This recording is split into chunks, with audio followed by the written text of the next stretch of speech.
رحمۃ اللہ۔ آج کا دوسرا نشریہ سیف الرحمان کی زبانی اور پہلے اہم خبروں کا خلاصہ۔ صاحب سمو امیر نے فلسطین میں انسانی عمل میں قطر کی قابل قدر مدد پر اقوام متحدہ کے سیکرٹری جنرل کی جانب سے شکریہ کے جذبات وصول کیے ہیں۔ قطر اور ایران ہوا بازی، سمندری ٹرانسپورٹ اور بندرگاہوں کے شعبوں میں تعاون کو مزید فروغ دے رہے ہیں۔ فلسطینی مزاحمت میں قابض اسرائیل کو مسجد اقصی میں قربانی کے جانور ذبح کرنے کے منصوبے کے جواب میں سیاہ دن دیکھنے کی تنبیہ کی ہے۔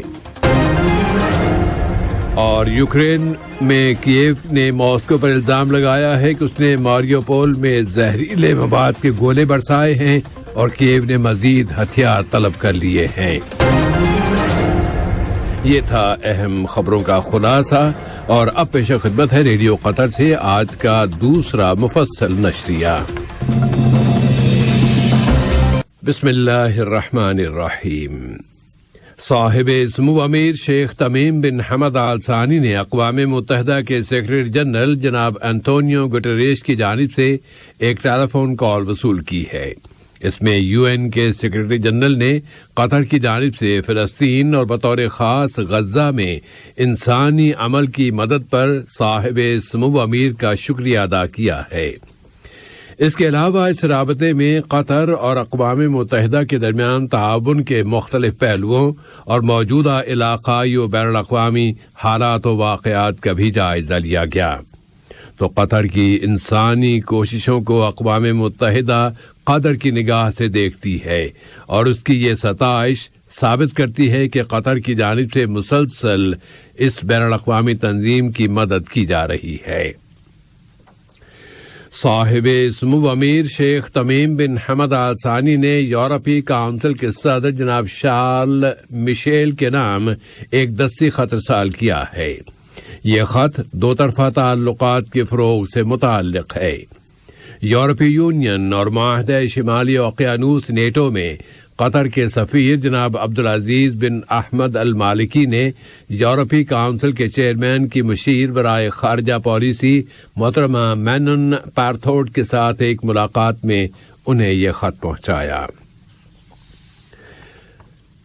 اب رباط چلتے ہیں، جہاں وزیر انصاف جناب مسعود بن محمد العامری نے مملکت مراکش کے وزیر انصاف جناب عبداللطیف وہابی کے ساتھ دونوں برادر ملکوں کے درمیان قانون اور عدلیہ کے شعبوں میں تعاون کو فروغ دینے کے وسائل پر بات چیت کی ہے۔ قطر کے وزیر انصاف نے وہاں مراکش کی عدلیہ کی سپریم کونسل کے منتخب صدر جناب محمد عبد النباوی اور اپیل کورٹ میں بادشاہ کے اٹارنی جنرل اور پبلک پراسیکیوشن کے سربراہ مولائی الحسن الداکی کے ساتھ بھی ملاقات کی، جس میں قانون اور عدلیہ کے شعبوں میں تعاون پر بات چیت کی گئی ہے۔ قانونی شعبے میں قطر مراکش تعاون کے بعد اب قطر ایران تعاون کی بات ہو جائے۔ قطر اور اسلامی جمہوریہ ایران نے جہاز رانی کی معلومات کے دوحہ ریجن کو، جسے ICAO تنظیم کے فیصلے کے مطابق قائم کیا گیا ہے، فلائٹ انفارمیشن کے ایران ریجن کے ساتھ جوڑنے کے ایک سمجھوتے پر دستخط کیے ہیں۔ اسی طرح قطر اور ایران کے درمیان پروازوں کی تعداد میں اضافے کے ایک سمجھوتے پر بھی دستخط ہوئے ہیں۔ وزیر مواصلات جناب جاسم بن سیف السلیطی نے ایرانی جزیرہ کیش میں سیاحتی بندرگاہ اور اس جزیرے کے ہوائی اڈے کی توسیع کے پروجیکٹ کا دورہ کیا ہے۔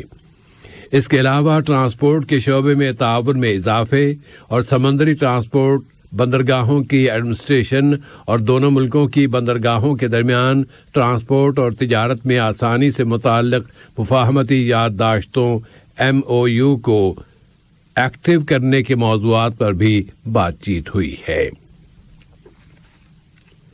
وزیر ثقافت شیخ عبد الرحمن بن حمد آل ثانی نے ملکوں اور قوموں کی ترقی میں زبان کی اہمیت پر زور دیا ہے۔ انہوں نے وضاحت کرتے ہوئے کہا ہے کہ ممالک جس قدر اپنی اپنی زبانوں پر فخر کرتے ہیں، اسی قدر وہ ترقی کرتے ہیں۔ رمضان بک فیئر کے ایک مذاکرے میں اظہار خیال کرتے ہوئے وزیر ثقافت نے کہا کہ ان کی وزارت ملک کی تعمیر و بنا کے سفر میں حصہ لے رہی ہے۔ دوحہ فورم نے امریکہ کی اسپائریشن کمپنی کے ساتھ پارٹنرشپ کے ایک سمجھوتے پر دستخط کیے ہیں، جس کا مقصد کاربن کی غیر جانبداری کے لیے فورم کے ٹارگٹ کو اچیو کرنا ہے۔ اسی طرح یہ فورم دنیا میں کاربن کی غیر جانبداری یعنی نیوٹرلٹی کی پہلی کانفرنس شمار ہوگی۔ دوحہ فورم کی ایگزیکٹو ڈائریکٹر محترمہ لولوا بنت راشد الخاطر نے کہا ہے کہ کاربن کی غیر جانبداری کے حصول کی پابندی ان ضروری اقدامات میں شامل ہے جو موسمیاتی تبدیلیوں کی روک تھام کے لیے بہت ضروری ہیں۔ قطر نے زور دے کر کہا ہے کہ وہ مسلسل ان پہم کوششوں کو برقرار رکھنے کا پابند ہے جن کا مقصد بڑی عمر کے لوگوں کے حقوق کی حفاظت کرنا ہے۔ وزارت سماجی ترقی و خاندان میں فیملی کے امور کے ادارے کی ڈائریکٹر محترمہ نجاح دہام العبداللہ نے اقوام متحدہ میں بڑھاپے سے متعلق اوپن اینڈڈ ورکنگ گروپ کے 12ویں سیشن میں قطر کا بیان پیش کیا ہے۔ اس بیان میں زور دے کر کہا گیا ہے کہ ایسی تمام رکاوٹوں کا خاتمہ بہت ضروری ہے جو بزرگوں کی باعزت اور خوشحال زندگی کے آڑے آ رہی ہوں، اور وہ بھی اپنی فیملی اور اپنی سوسائٹی کے زیر سایہ۔ اور اس بات کی ضمانت بھی بہت ضروری ہے کہ بڑی عمر کے لوگوں کو بھی تعمیر و بنا اور ترقی کے عمل میں شریک کیا جائے۔ مقبوضہ فلسطین کے حالات کو دیکھیں تو آج وہاں شہر اسقلان میں ایک اور فلسطینی کو شہید کر دیا گیا۔ ایک اسرائیلی فوجی افسر نے یہ دعویٰ کرتے ہوئے اس پر فائرنگ کر دی کہ وہ اسے چاقو کھونپنے کی کوشش کر رہا تھا۔ دریاسنا قابض اسرائیلی وزیر اعظم نفتالی بینت نے یہ اشارہ دیا ہے کہ جنین کے علاقے میں ایک بری فوجی آپریشن کیا جا سکتا ہے جس میں اس شہر اور جنین کیمپ میں اندر تک جایا جائے گا۔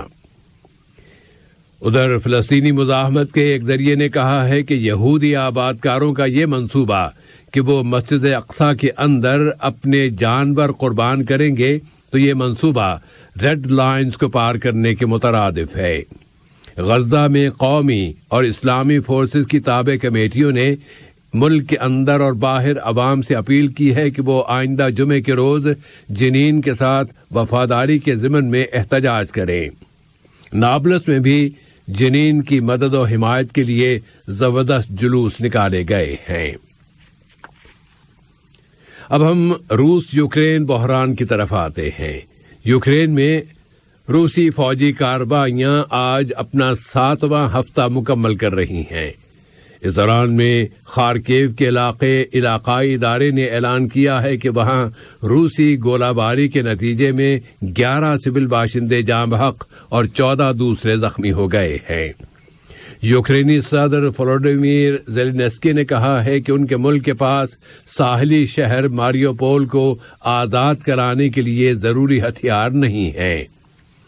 یوکرین کے جنوبی شہر ماریوپول کی سٹی کونسل نے روسی فوج پر الزام لگایا ہے کہ اس نے شہر پر ایک نامعلوم زہریلے مادے کے بم گرائے ہیں۔ اس کے بالمقابل روسی وزارت دفاع نے یوکرین، فرانس اور برطانیہ کی سراغ رسانی کی ایجنسیوں پر الزام لگایا ہے کہ یہ ایجنسیاں روسی فوج پر جنگی جرائم کے ارتکاب کے نئے اور جھوٹ گھڑ کر تھوپ رہی ہیں۔ بچوں سے متعلق اقوام متحدہ کی تنظیم یونیسیف نے بتایا ہے کہ یوکرین میں اب تک 370 بچے ہلاک اور زخمی ہو چکے ہیں۔ بین الاقوامی سلامتی کونسل وہاں کی انسانی صورتحال پر بحث کی تیاریاں کر رہی ہے۔ سفارتی سطح پر روسی وزارت خارجہ نے کہا ہے کہ فرانس نے 6 روسی سفارتکاروں کو اپنے ہاں سے نکال دینے کا جو فیصلہ کیا ہے تو وہ اس فیصلے کا جواب دے گا۔ اس ضمن میں آسٹریا کے چانسلر کارل نیہامر نے کہا ہے کہ انہوں نے ماسکو میں روسی صدر ولادیمیر پوٹن کے ساتھ ڈائریکٹ اور مشکل مذاکرات کیے ہیں۔ وہ یوکرین پر روسی حملہ شروع ہو جانے کے بعد روس کا دورہ کرنے والے پہلے مغربی رہنما ہیں۔ اہم خبروں کا خلاصہ ایک مرتبہ پھر پیش خدمت ہے۔ صاحب سمو امیر نے فلسطین میں انسانی عمل میں قطر کی قابل قدر مدد پر اقوام متحدہ کے سیکرٹری جنرل کی جانب سے شکریہ کے جذبات وصول کیے ہیں۔ قطر اور ایران ہوا بازی، ٹرانسپورٹ اور بندرگاہوں کے شعبوں میں تعاون کو مزید فروغ دے رہے ہیں۔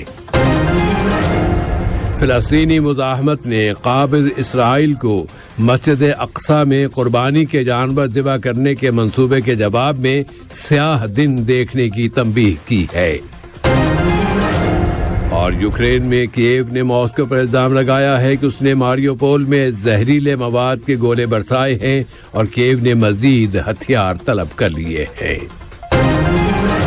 ریڈیو قطر سے آج کا دوسرا نشریہ اپنے اختتام کو پہنچا۔ فی امان اللہ۔